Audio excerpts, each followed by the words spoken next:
Abonnez-vous sur votre chaîne OSR Monde et activez la cloche pour ne rater aucune de nos prochaines vidéos. Asalaamaaleykum wa rahmatullahi taala wa barakatuhu mbokku Sénégal seen mbokku ci jàmm jamono moo ñëwaat Sénégal moo ma yóbbante. Donc comme ni ngeen ko xamee Sénégal moo ma yóbbante toujours ñu ngi ci xew-xew bi nga xam ne vraiment actuellement moo lëmbee Sénégal jaaxal ñëpp tiital ñëpp waaye nag ñuy sant yàlla rek ndax nag yàlla moom comme ni ñu ko waxee dañ koy nangul ay guddeem ak ay bëccëgam loolu mooy tax sax épreuve bu mu ñu teg rek dinañu jox xel ak kattan boo xamante ne moom lañ ci war a mun a génne. Je pense que bii benn la ci di massawu nag coono sénégalais yépp vraiment di ñaanal sénégalais yépp jàmm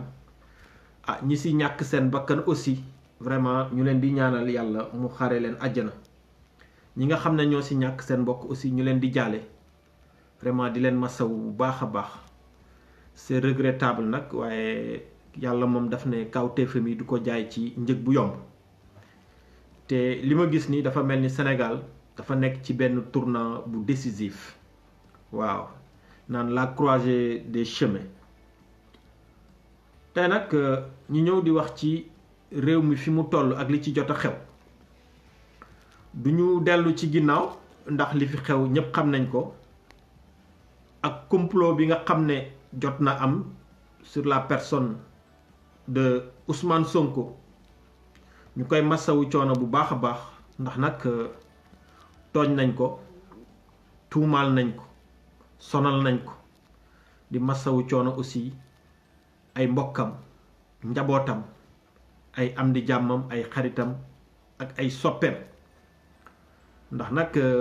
waaye nag yàlla li gaay di wax bu bëggee defar dafay mel ni kuy yàq fekk moom yàlla li muy def xam na ko foofu la ñuy yem gaaw ci introduction bi ndax li ci jot a xew yépp xam nañ ko. Bon fi mu toll nag ñu ngi dégg nit ñi ñu ngi wax waxu médiation nañ def médiation nañ def médiation nañ def médiation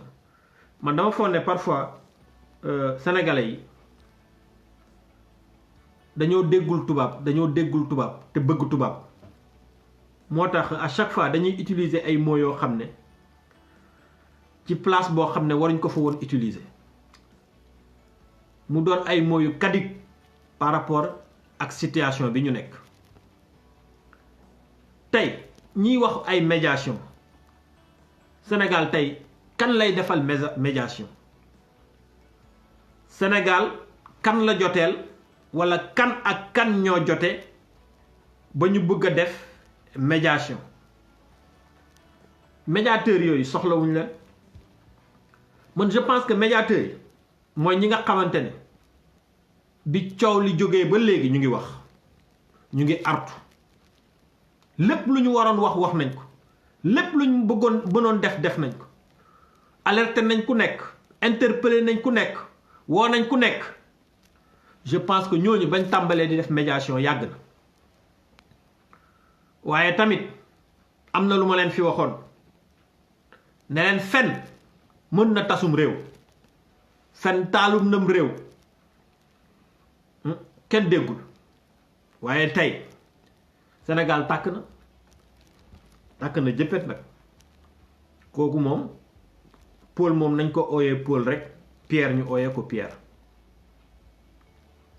Sénégal tàkk na jëppet ndax nag bu fekkee ne dafa am ay sos ay nar yu ñu jël teg ko ci benn jaamu yàlla ñu jël ay nar ak ay sos teg ko ci benn jaamu yàlla ngir lan toroxal ko ngir lan suufeel ko ngir lan yàq àddunaam gaa yi yàlla gëmmul nelawul comme nu ko sama ñoom maam di waxee borom mbaar mi waxin la gëmmul nelawul te nag li ma leen waxoon laa leen di waxaat rek yàlla am na ñoo xam ne kenn du leen laal sëgëm iblis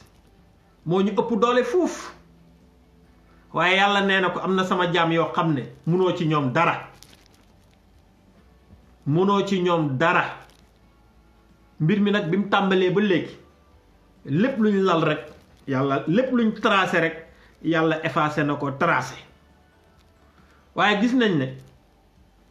saa bu yàlla effacé tracé rek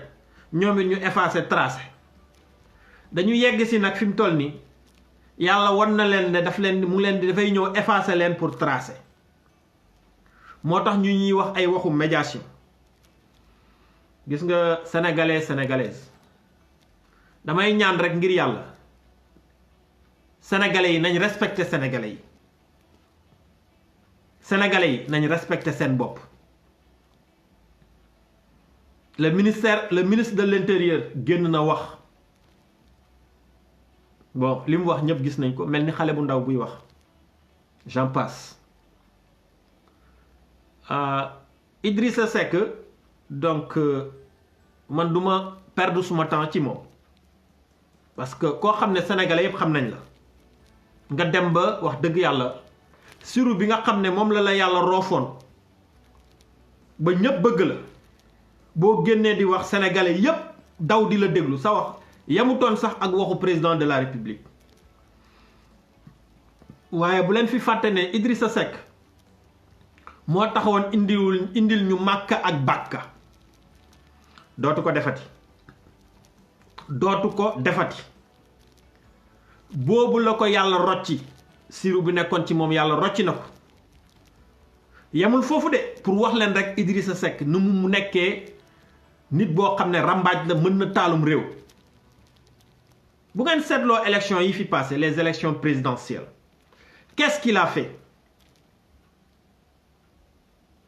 dafa ñëw semé benn zizanie entre Tidiane ak Mouride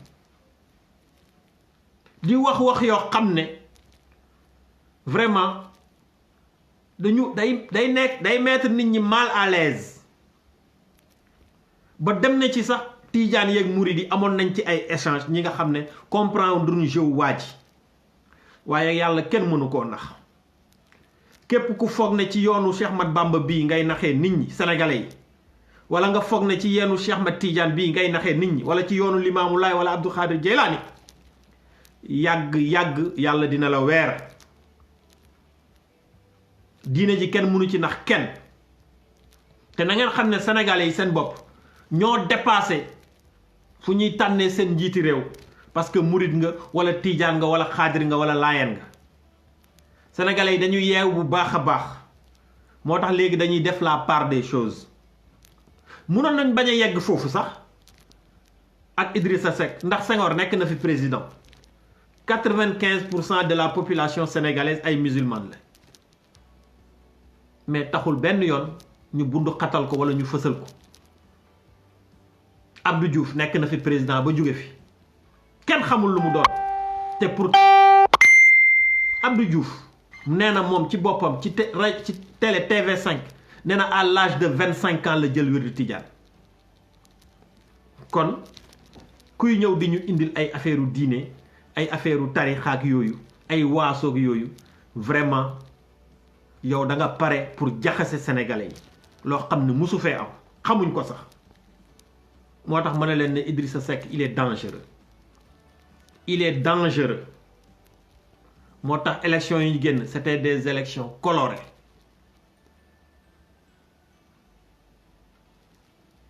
murit tijaan tukulóor séeréer joola Idrissa Seck loolu la fi parsemé mais nag yàlla dara tëw ko te ku yaakaar ne ci gaay mi ngay mbubboo pour nax nit ñi nax nga sa bopp nee na nag Macky Sall talul def complot wax boobu ñun duñ ci sori Macky Sall moo complot wala complotéwul ñun loolu duñ ci sori ndax booy seede rek da ngay seede loo xam booy wax it da ngay wax loo xam waaye moom ci boppam moo fi taxaw ne Macky Sall moo ko jaxase ak Ablaye Wade Macky Sall moo ko comploté Macky Sall moo yónni nit ay këram yooyu yëpp Idrissa Seck moo ko jiiñ Macky Sall tey nag Idrissa Seck boobu moo taxaw di ñu wax ne Macky Sall amul temps wu teg ay complot kon loolu rek ñun foofu la ñuy yem ci Idrissa Seck parce que waxam du ñu bëgguñ mu jël temps ci suñu vidéo te jaru ko moom Sénégal war nañu actuellement moom mooy kan. léegi ñooñu ñuy wax les médiateurs gars yi ban médiation moo fi am Sénégal dafa mel ni ba léegi déggu leen peuple bi message bi mu lancé un signal fort. Le peuple sénégalais a lancé un signal fort. Peuple bi li ñu bëgg wax nañ ko li leen naqari wax nañ ko li ñu daj ba yegg si fii tey wax nañ ko li tax ñu révolté wu nag li leen poussé à la résistance it ñépp xam nañ ko parce que dañu am njiiti réew boo xam ne dafa bëggoon dund ak ñun ci xoqatal ñu ci tiital ñu vraiment ci noot ñu delloo ñu ci mbuumu jaam gi wax naa ko fii nee naa nit kenn du ko puus ba mu sës donc fii Sénégal toll nii tey nag kenn xaaru ko woon parce que dañu jàpp ne sénégalais yi ay ragal lañ sénégalais yi bañuñ dara loo leen teg ñu nangu ko encore une fois le peuple sénégalais est un peuple pacifique waaye nag bu ñu demee ba sonn nag ba xamatuñ fu ñuy jaar c'est un peuple très violent et très courageux parce que violence boobu lan moo koy def mooy violence bi ñuy recevoir à chaque fois mën na nekk verbal mën na nekk spirituel mën na nekk silence mën na nekk ignorance waaye mën na nekk physique aussi yooyu yëpp nag lañ boole ak violence sociale et socio-économique yépp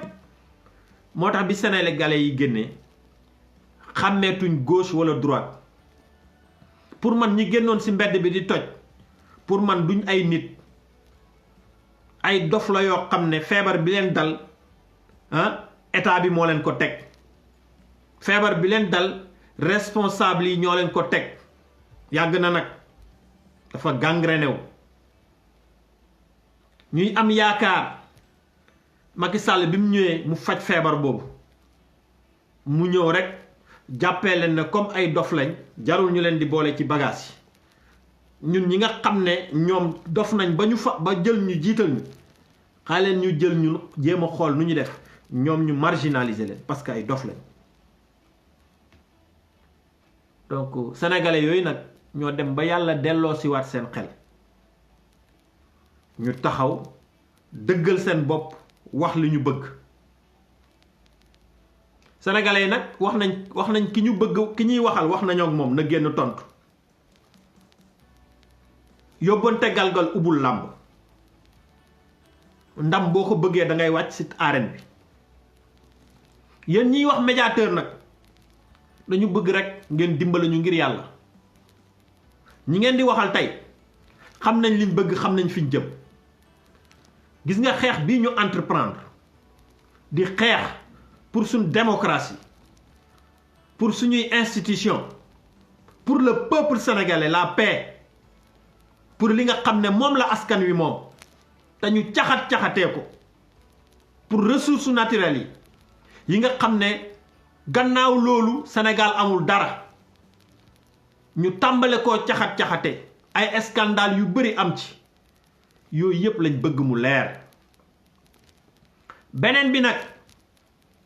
mooy pas bi ñu bëgg ñu franchir ko d'abord muy pas bu njëkk bi nag si la ñuy soog a toog nag pour président wax ñu ñetti at yi ko dese lan la fas yéene doxalee Sénégal nan la fas yéene jëflanteeg sénégalais yi kooku promesse la boo xam ne xam naa ne bés bu génnee vraiment dina wax ak sénégalais yi mais d'abord li nga xam ne moo xam ba taal bi moo tax ñi meroon ñépp génn profité ci occasion bi exprimer seen mer muy tout le peuple sénégalais nag mooy na libérer Ousmane Sonko nañu bàyyi Ousmane Sonko mu dellu ci njabootam dellu ci ay activités am dellu assemblée nationale représenter peuple bi comme ni mu koy defee Ousmane Sonko ku ko xam bi mu commencé di wax ba léegi waxul lu dul li nga xamante ne moom mooy liy jëriñ sénégalais yi waxul li nga xam lu ne li nga gis na ne ñun ñu koy teg ñun sénégalais yi mu taxaw di ko dénoncer moo tax man su ma gisee tey ku mën a taxaw Ousmane Sonko naan wóoluwuma ko gëwuma ko man danga may jaaxal fii ana kuñ fiy wóolu ak kuñ fiy gëm lim ñu wan ñun doy nañu fi ñu toll ni keneen ku gis leneen wala ngay imaginer kooku sa problème la loolu moo waral tey Sénégal toll fi mu toll ba ñu jël ay tuuma teg ko ci jaamu yàlla bu sell Ousmane Sonko wootewu fu ibaadu taxawul di waare di indi ay arxuraan di ñu jéem a indil charia deful loolu mais ci li mu nekk ci boppam sa foi bu ngeen ko xoolee moom ngeen di gis ci kanamam moom ngeen ci gis ci ay actam moo tax ngeen qualifié ko foofu te loolu la Sénégal soxla na ku jub koo xam ne buñ la xoolee gis ci yow njub gis ci yow gëm yàlla gis ci yow pas-pas mais bu fekkee mu ngi ci moom kañ sant yàlla alhamdulilah bu fekkee ay bandi ñoo ñuy jiite ay gangster ay mafiosi ay comploteur ñoo xam ne amuñ benn yërmande ci peuple sénégalais buñ demee tey ba am ñoo xam ne c'est des gens vraiment yuñ yaakaar ne c'est des gens intègres dignes droit waaw kon ñun sénégalais mais duñ fecc ñun mais duñ fecc ñu bëgg nag commencer di indi ay ñaaw njort ay ñeneen di détourner suñu xel di ñu gëmloo yoo xam ne amut mais ñu jiite tey mais dañoo ëpp njàng Sénégal dañ fay ëpp xam-xam mais lan moo tax ñu fal leen la preuve en est que le ministre de l'intérieur bi mu génnee barki démb bi mu waxee dafa mel ni benn xale buy wax lim jàngoon yépp ko réer xam nga lu tax nekkul ci njub gis nga yàlla boo nekkul ci njub bëgg génn di wax yàlla moom làmmiñ yi di nga wax ñépp xeeb la loolu moo ko dal gars yi médiation bi xam ngeen mooy lan mooy le président de la république li xew ci réew mi xam na ko am na ku wax ne keroog dafa génn di dox ci mbedd Ndakaaru yi pour s'enquérir de la situation moo tax gis nga mooy li ma wax rek gars yi respecté wuñ sénégalais yi quoi ay dof lañ ñu jàppee à l'heure où nous sommes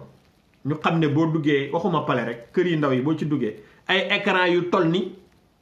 terrain de football ngay gis ci biir gàlle yi ñu ne Macky Sall dafa génn pour xam lu xew ci réew mi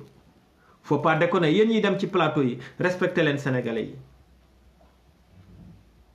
respecté leen sénégalais yi 21e siècle lañ nekk respecté leen sénégalais yi monsieur le président Macky Sall coow li du dara jaamu yàlla boobu nga jàpp ñu tooñ ko di ko jéem a toroxal xamu leen lu ko ndeyam jure xamu leen luñ ko bootee xamu leen luñ ko roggante xamu leen lu yàlla namm ci moom ëllëg bàyyi leen ko ngir yàlla bu fekkoon pexey nit rek doo nekk président ndax Allah yàdd pouvoir bi mu yoroon yoroo ko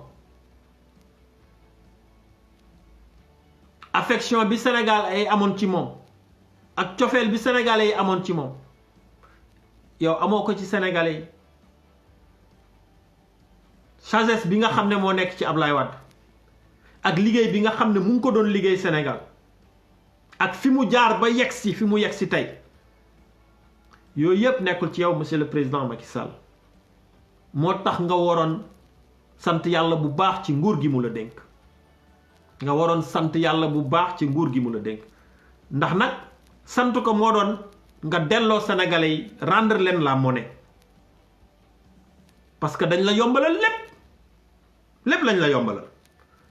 loo xalaat rek sénégalais yi jox nañ la ko gratuitement te sonnoo ci mais yooyu yëpp gisoo ko nga ëlbatiku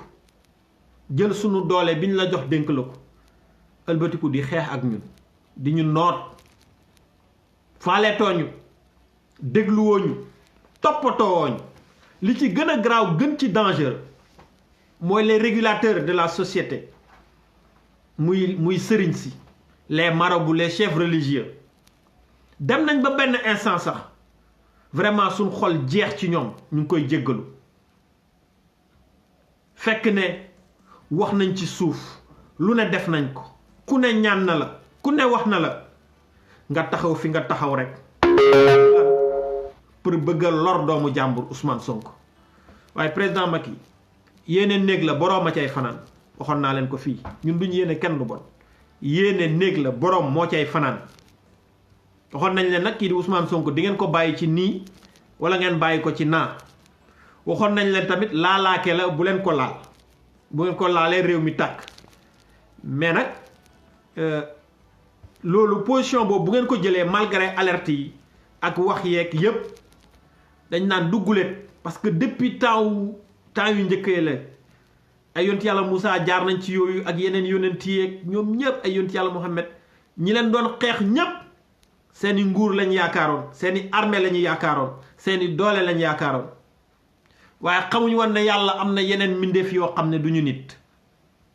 waaye yàlla am na yeneen mbindeef yoo xamante ne du ñu jinne waaye fàtte woñ na ne tamit yàlla bu bëggee dara danaan kun rek loolu nekk kon monsieur le président génnal nga wax ak le peuple sénégalais fi mu toll nii sénégalais yi déglootuñ kenn lu ñuy def médiation nekku fi fii kenn jotewul ak kenn dara sénégalais yi ñoo soxla liñ soxla poser des actes wax liñ bëgg toog di la déglu di nga apporter sa réponse wane lu ñu capable nag bu fekkee amuñ réponse bu positive bu fekkee mënoo répondre à leurs attentes wane nañ ko wane nañ lu ñu capable wane nañ ne ils sont braves wane nañ ne ay jàmbaar lañ wane nañ ne turu jàmbaar boobu ñu tuddee ñoom sénégalais yi jàmbaar yi deewoon Arabie Saoudite ñoom ñoo nekk ni tey jàmbaar yi nga jëloon yóbbu leen Gambie ñu délogé Yaya Jammeh jàmbaar yooyu ñoo nekk ni tey jàmbaar yi nga xam ne ñoo nekk ONU di fa liggéey bu mucc ayib ñoo nekk ni tey sénégalais rek lay doon foo ko yóbbu mu représenté la fa waaye nag bu fekkee ne Ousmane Sonko mun ngeen ko libérer avant demain déglu leen ma bu baax a baax Ousmane Sonko bu fekkee mën ngeen ko bàyyi mu ñibbi këram balaa suba wala suba fajar teel ngeen bàyyi ko mu ñibbi këram ngeen def ko sinon yuuxu di ngeen ko dégg fu ngeen ko foogeewul yuuxu di ngeen ko dégg fu ngeen ko foogeewul te nag ñii nga xam ne ñoo def jëf ji comploté xawma kan la man moom duma ci avancé ndax nag li ci xew ñépp xam nañ ko Pape Alé Niang mu ngi ñuy jox ay information yu bien nit ñaa ngi koy relaté ni ñu ko war a relaté te xam naa ne bu fekkoon du dëgg sénégalais yi dama gis nga dëgg bu ngeen ko gisee di ko dëggaate gis nga yàlla bu leen wanee dëgg ngeen bañ mu wala leen dëgg ngeen di insister mun na ci tukkil sax àdduna bi li gën a bon mooy gor buñ tooñ askan lëmb ñépp gis ne dañ ko tooñ te kenn taxawul weddi ko looloo gën a bon ak wàll yàlla buñ tooñ ak gor buñ pare toroxal Sénégal nañu xoolaat suñu bopp bu baax a baax nañu xoolaat suñu bopp bu baax a baax ñi nga xam ne nag ñoo def jëf ji ba ay bakkan rot si li ci am ci ay dégâts matériels kenn xamul nu mu toll ñooñu nag du yomb ci ñoom de du yomb ci ñoom enquête boobu nga xam ne gendarmerie entamé woon na ko ci mbiru Adji Sarr enquête boobu moo xam Macky Sall toog fi moo xam mu jóge fi waaye ñi nga xam ne ñoo orchestré lii bu yaboo ñu daas fanaanal xam ne yàgg dinañ rendre compte sénégalais yi sénégalais nag Sénégal dootul nekk réew moo xam ne ku toog def lu la neex moo xam Macky Sall atta Ousmane Sonko sax tey ak keneen ku mën a doon yàlla rekk xam kuy nekk président Sénégal ëllëg boo fi toogee it jàmm rek ngay may sénégalais parce que xam nañ li koy faj da li koy faj léegi xam nañ ko mooy peuple bi taxaw bañ force reste à la loi ma ne ko nag force reste à la disposition du peuple sénégalais. C'est le peuple sénégalais qui décide. Parce que c'est le peuple sénégalais qui élu. Léegi nag coow li jarul muy bari le président Sall ak ñi ngeen àndal doomu jàmbur ji di Ousmane Sonko bàyyi leen ko ci nu mu gën a gaawee sans condition ndax les actes ont été posés pour nag bàyyi ko ci nii wala bàyyi ko ci naa te benn loolu nag arrangé wuñu moom souhaité wuñ ko li xew man pour man c'est un mal nécessaire nit ki munoo ne da nga bugg a tabax sa château tabax kër gu baax te joo jël suuf si toj ko gas ko ba mu xóot placé yi ngay placé pour sa fondement mën a dëgër foofu lañ toll nag foofu lañ toll bu ñu jógee ci lii je pense que Macky Sall di nga déglu sénégalais yi di nga di déglu kilifa diine yi di nga jëlaat hauteur aussi wane beneen sens de responsabilité xam li sénégalais yi di xaar ci yow dëgg-dëgg bu fekkee xamoo woon la xew ci réew mi nag comme ni nga génne woon du doxantu ñu ne da nga doon xool s'enquérir de la situation kon léegi xam nga li sénégalais yi bëgg defal leen ko loolu rek moo tax ñu teg la fa nag dàqoo fee jàng ëppoo fee xam-xam gënoo fee muus ëppoo fit kon gaañ message boobu laa bëggoon ñu lancer képp ku toog fii tey naan yaa ngi analyser bàyyi ba tey ngay analyser di expliquer situation bi c'est déplorable on regrette di yàq yëfu jàmbur yi di def lii oh arrêtez waay yéen ku ngeen yàpp yéen ngeen seetaan woo leen ba sonn ñi ngeen war a wax bi ngeen war a wax waxu leen ngeen bàyyi ba dëkk bi tàkk ngeen génn di wax waaye faut pas jouer au sapeur-pompier après avoir allumé le feu dimbale leen ñu ngir yàlla du ngeen ñu dimbale ngir yàlla xam nga fan lañ toll dañoo toll ci dindi li nga xamante ne moo taal dëkk bi rey ko mu dee ba dëkk bi dootul tàkk bu ñu paree ñu defaraat suñu dëkk waaye li nga xam ne moom mooy taal réew mi dootu fi am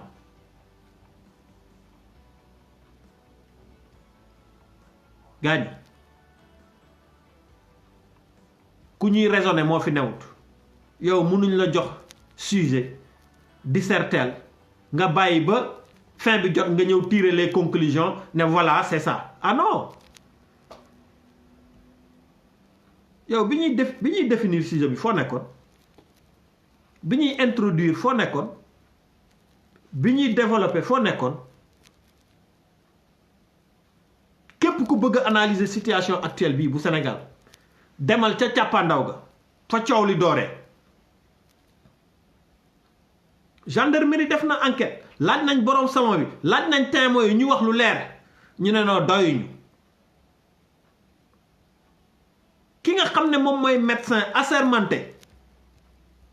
mais da ngeen di léeg-léeg dañuy tuutil nañ la gendarmerie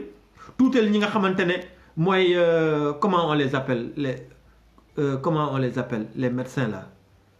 am na benn kii bu ñu leen di kii sax mu ngi may rëcc c'est un corps je sais pas comment on l'appelle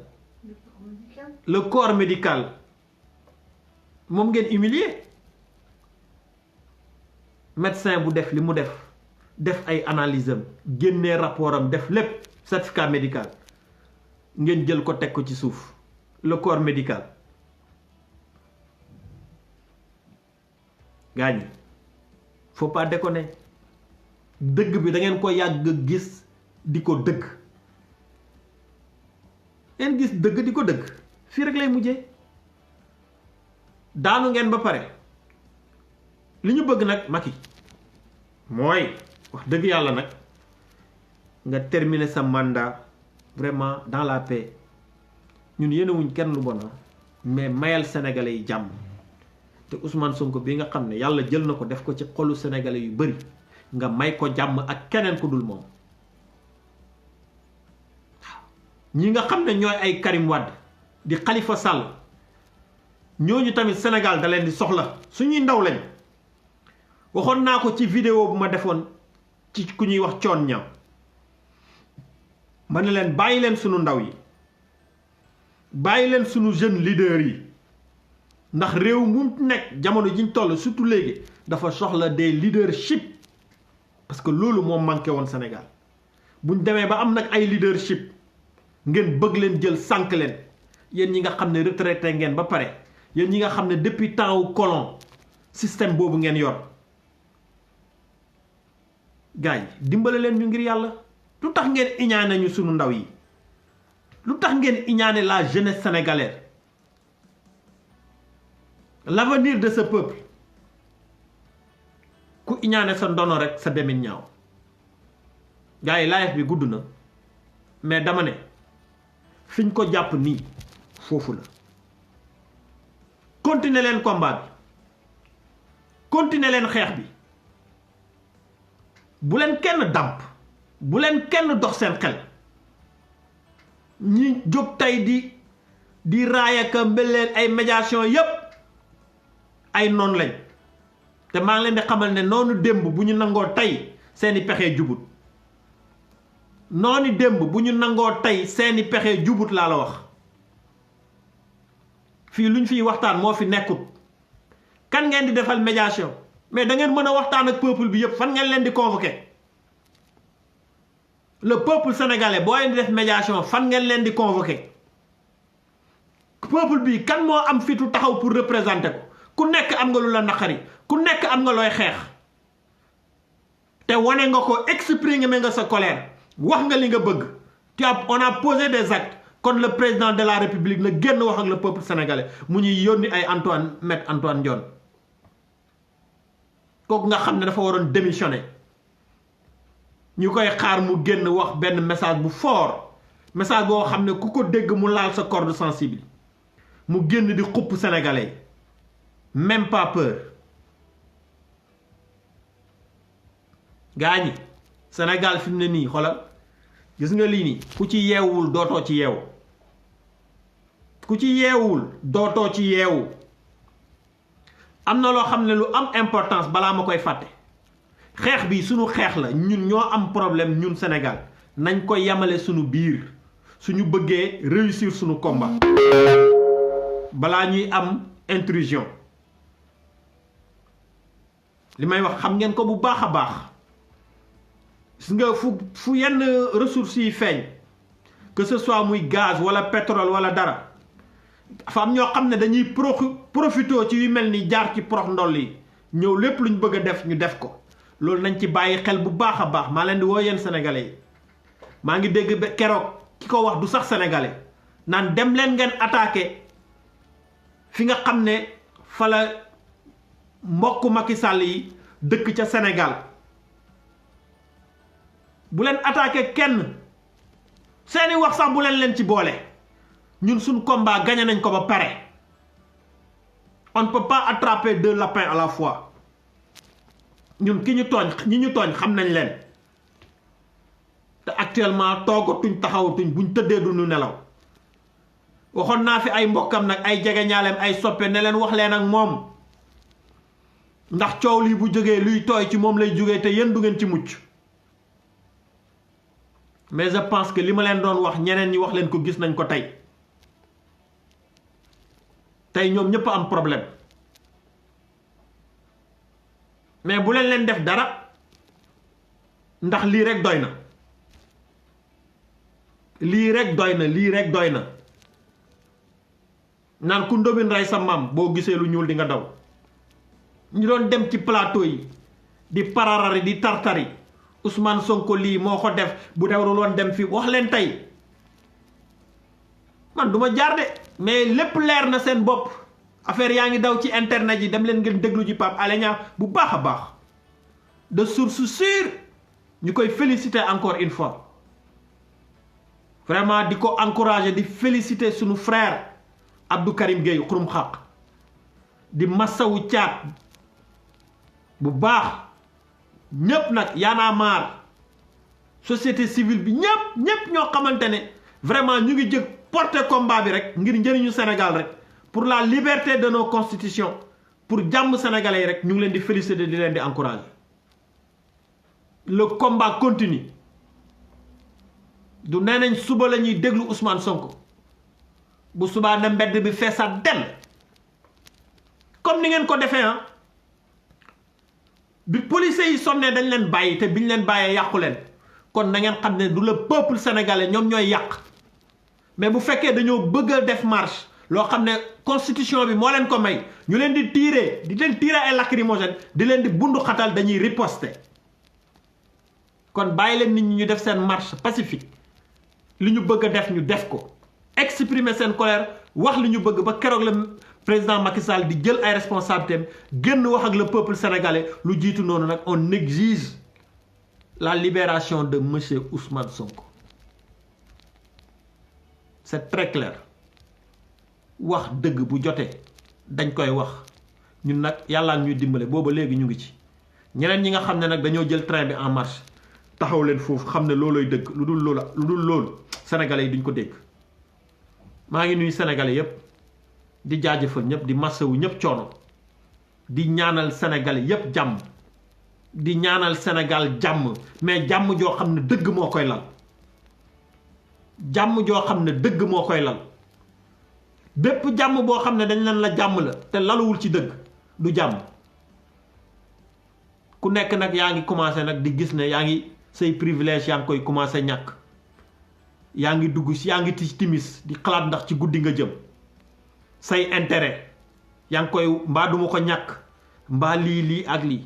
foofu ngeen toll moo tax ngeen di wax médiation ah non ñun amuñ ku ñuy waxtaanal kenn jotewul ak kenn dara fii Sénégal encore une fois fii kenn jotewu fekk kenn dara nit ñi Macky Sall la ñuy waxal na génn wax ak peuple bi point barre asalaamaaleykum wa rahmatullahi taala wa barakatuhu.